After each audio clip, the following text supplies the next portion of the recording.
Steve Hauck, It'll end eventually. thank you for bringing the Texas warmth back to upstate New York. 'Cause it seems pleasure. like that's what you've done. It definitely was warm there, that's for sure. You are all tan. Yeah, it was in the high 80s, low 90s every day. Steve was with the Utica Police Department and is now out on his own. This is retirement, I guess, where you're doing more probably than you were before. Right. But you got how does it work? Do they call you? Do they know you're available? Do you reach out to volunteer? He was just doing work in Texas for hurricane relief.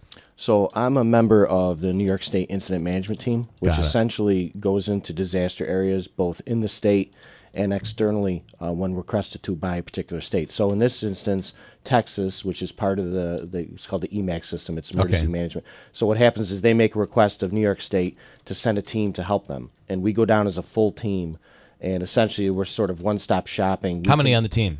Well, the team is fairly large. I think we took down 32 this time. Okay, wow. So we can go into a particular area, take on an assignment by that state, and go in and handle that particular area. So it can be very vast as far as what you What's do. it like when you're are you in rural areas? Because if you're in the city of Houston, very diverse city. Right. But when you get to the rural areas, it's Texas.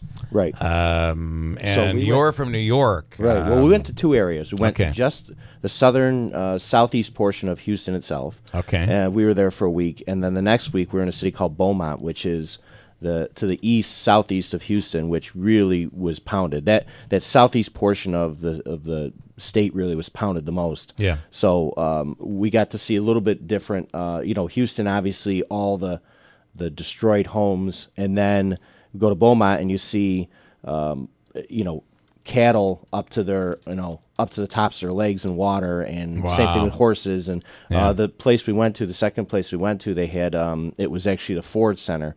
It's a big complex, amphitheater, concerts they hold there, and they had essentially in the back they had a farm. They had 180 horses, 200 cattle, 300 dogs, 200 cats. Wow. Were rescued from floodwaters. In fact, at one point, the Army was dropping in hay. We're doing food drops to cows they couldn't get to. Farmers couldn't get to them because they had found a high point on their land. Okay. And surrounded by feet of water, so the Army was dumping in hay to feed them. That is incredible. You're they were hit hard.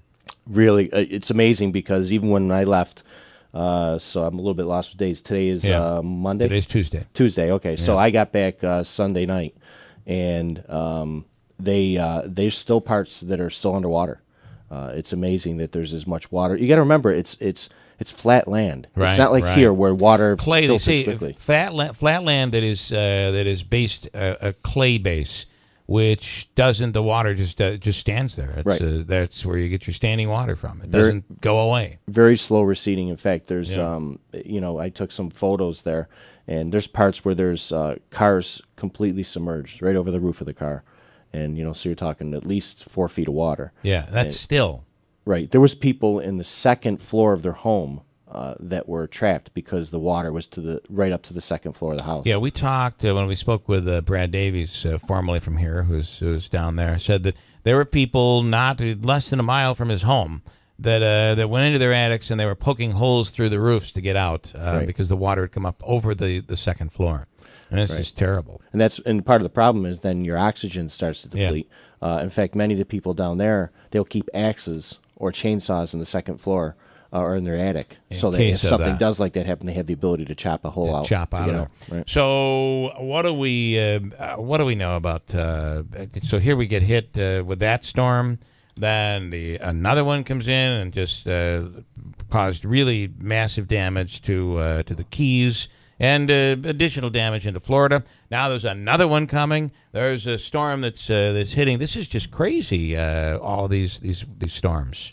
One right after the other. Yeah. And after years of not having any hit the United States. And one of the teams that was down there that we relieved in our second city actually had gone out to Puerto Rico, so that's where they are now. So there's teams like this all over the country. Yeah. And it's important because what happens is even though we don't really sort of know the lay of the land as far as the people and geography, we work together as a team. So we're able to go in and work with local resources and get people food, water, ice, things that they need to really survive. Yeah.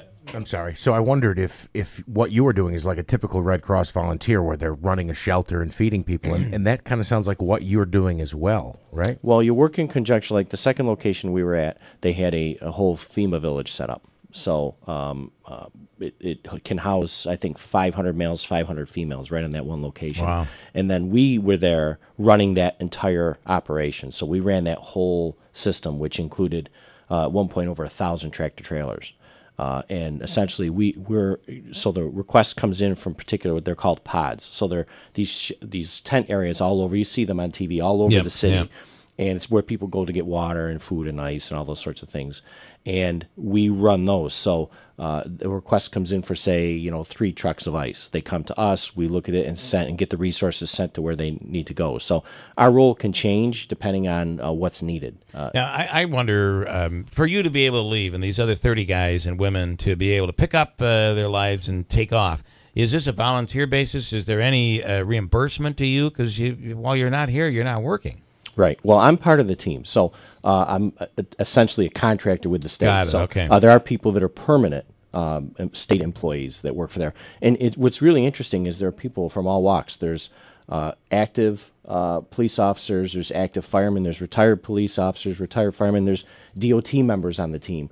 So it's really one-stop shopping. There's people from different disciplines that can come in there, know different things, and use that in either their current or previous careers to sort of make the team successful. They pay for you to get down. You're not having to take this, because otherwise, how would people like yourself just be able to give up your life and go away for 2 weeks?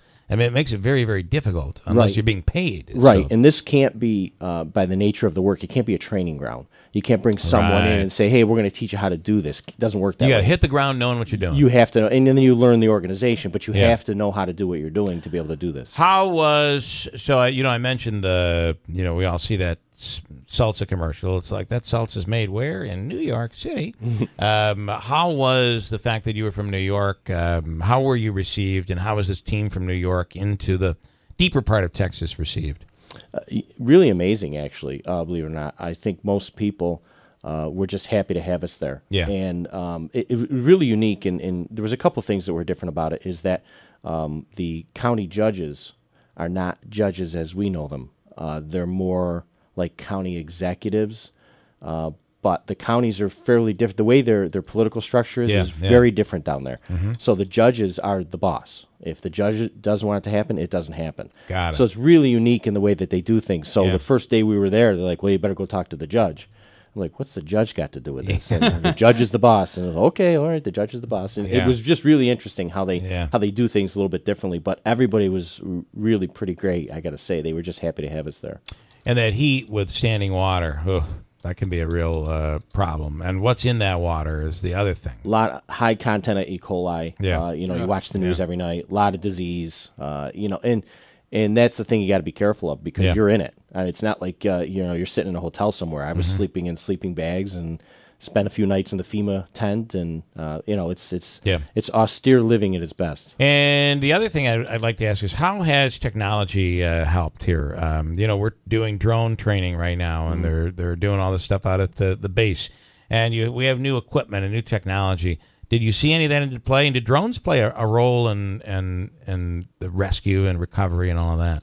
Well, we actually have a drone operator that's a New York State Forest Ranger on the team. So there was an instance where we were in this particular area, and a farmer came up to us and said he owned a small airfield, and he said, I think there's somebody down in my hangar.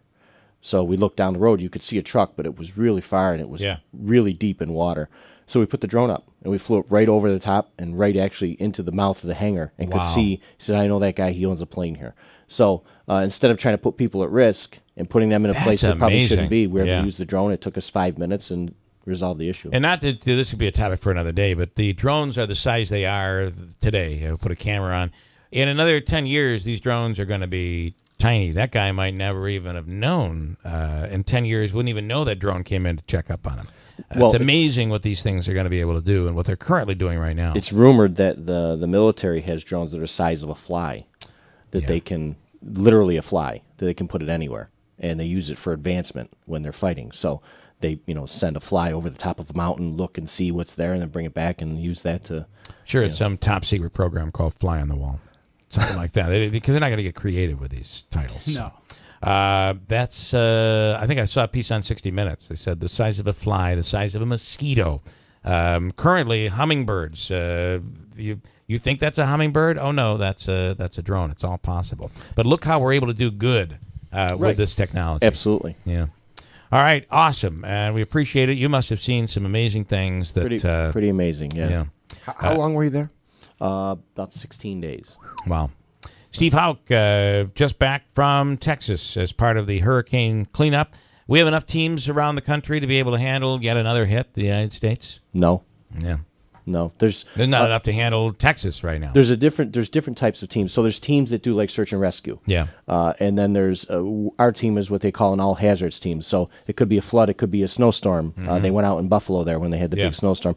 So you have those types of things, but no, because you get stretched too thin. Yeah. And then it's not like you can go in for a couple of days. You have to go for a period of time to make it effective. Because especially if you're going out of state, think about going to Puerto Rico and those people trusting you. You have to spend a couple days sort of getting to know them and understand where you are and get the trust, and then you can help.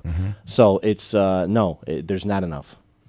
And more on the way. More of these hurricanes on the way. It's just unbelievable. And we're also very attention deficit, so we're all worried about it now. We're doing the fundraisers now. These people are still going to be suffering in the next several months, and the story will have blown over, so to speak. Part of the concern in Puerto Rico is you have a lot of rescuers on the ground there.